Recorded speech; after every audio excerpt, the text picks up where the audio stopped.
youth and the road out of poverty. Every legend doesn't begin in a stadium, not with applause, not with trophies. Every legend begins on the street. Resende, the 10th of April 1973. A small town called Garça, in the state of São Paulo. This was a different Brazil. No postcards, no TV cameras, no fairy tales about Ballon d'Ors.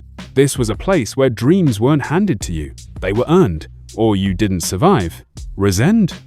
In a poor neighborhood, surrounded by dust, noise, and broken roads, a boy grew up. His name was Roberto Carlos. There was no luxury in his home. His mother worked non-stop, just to make sure the family had food. His father was a factory worker, coming home exhausted, but never defeated. For Roberto, soccer wasn't a game. It wasn't entertainment. Soccer was the only way out. Resende? He played barefoot, on burning asphalt, on concrete where every fall meant scraped skin and blood. The ball? Old, patched up, sometimes half deflated. But he had something money couldn't buy. Unreal speed, explosive power, fire in his heart. His shots were louder than the stadium crowds he had never seen. Resende? At 13 years old, everything changed. Scouts from Palmeiras noticed him, but instead of excitement, there were doubts. Too short, not a real defender. Doesn't fit the system. His height raised eyebrows. His position confused coaches. His style scared them. Resende? But there was one thing they couldn't ignore. He ran more than anyone, hit harder than anyone, worked like he was possessed. When others slowed down, he accelerated. When others quit, he clenched his teeth and pushed forward. Roberto didn't ask for a chance. He took it. Wherever he is, 1993. His debut for Palmeiras. The kid from the streets steps onto the field, no longer barefoot, but with the same fury in his eyes. Almost immediately. Brazilian champion. Yesterday, the street. Today, professional soccer. Tomorrow, history. Wherever he is, this wasn't the ending. It was only the first step, because real legends begin their journey before the world even knows their name. Wherever he is, Europe, becoming, and shots that shouldn't exist. Europe didn't welcome him warmly. It met him with cold rules and skepticism. After shining in Brazil, Roberto Carlos took a bold step moving to Europe. His new home, Inter Milan. His new battlefield, Serie A. A league built like chess. Every move calculated, where defenders were taught to destroy, not to create. Rigid, tactical, unforgiving. And into this system walked a player born for chaos. Wherever he is, they played him as a wingback, gave him zones, set limits. They told him when to run, when to stop. They told him not to take risks. But Roberto Carlos was never built for instructions. He was a force of nature. His legs remembered the streets, not the chalkboard. His shots remembered asphalt, not tactical diagrams. At Inter, he was like a lion in a cage. Strong, useful, but not free. Wherever he is, one season. Then he left. To many, it looked like failure, like Europe had broken him. But in reality, destiny was just changing the stage. The story hadn't even begun yet. Wherever he is, his shots are a chapter of soccer on their own. There are players with good shots. There are players with powerful shots. And then there was Roberto Carlos. What he did with the ball didn't belong in textbooks. His shots didn't look logical. They didn't look correct. That's why they were devastating. Minimal run-up, body slightly open, standing foot almost next to the ball, contact with the outside of the foot, a whipping motion like cracking a bullwhip, short, explosive, violent, and then madness. The ball wouldn't fly straight. It would drift away from goal, and then suddenly snap back, like something invisible pulled it out of the air.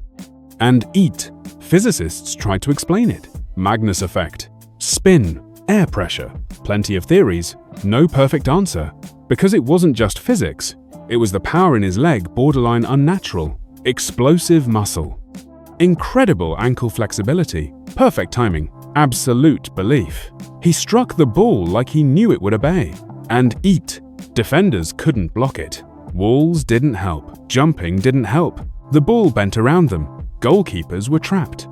Dive early, wrong side. Wait too late, Often their reaction was correct. It just didn't matter, because the right reaction doesn't save you from the impossible. And eat, the shot that broke physics, 1997. France versus Brazil. A free kick, about 35 meters out. A near impossible angle.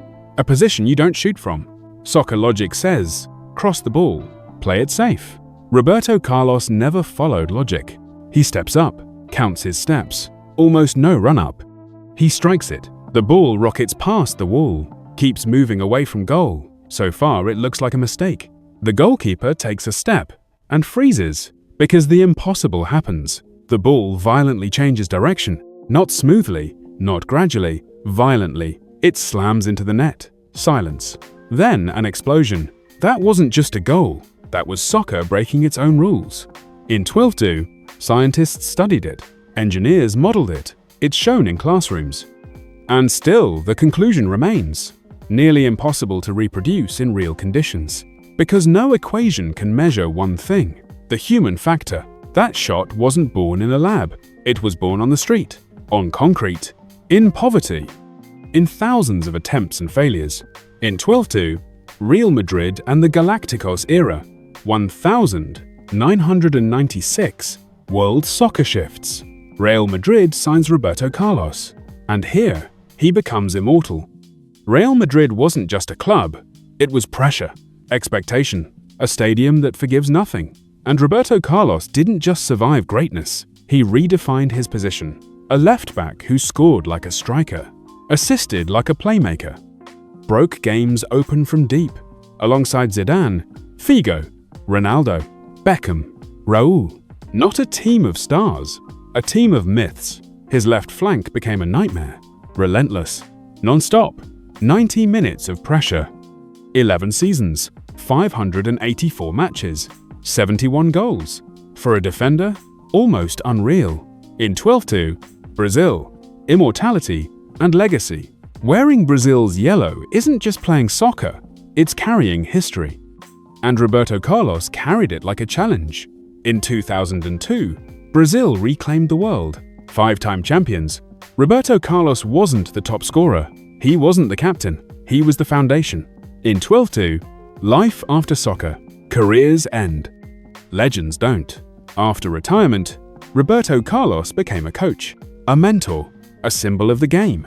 He didn't teach systems. He taught courage. He proved that height is just a number. Fear is a choice.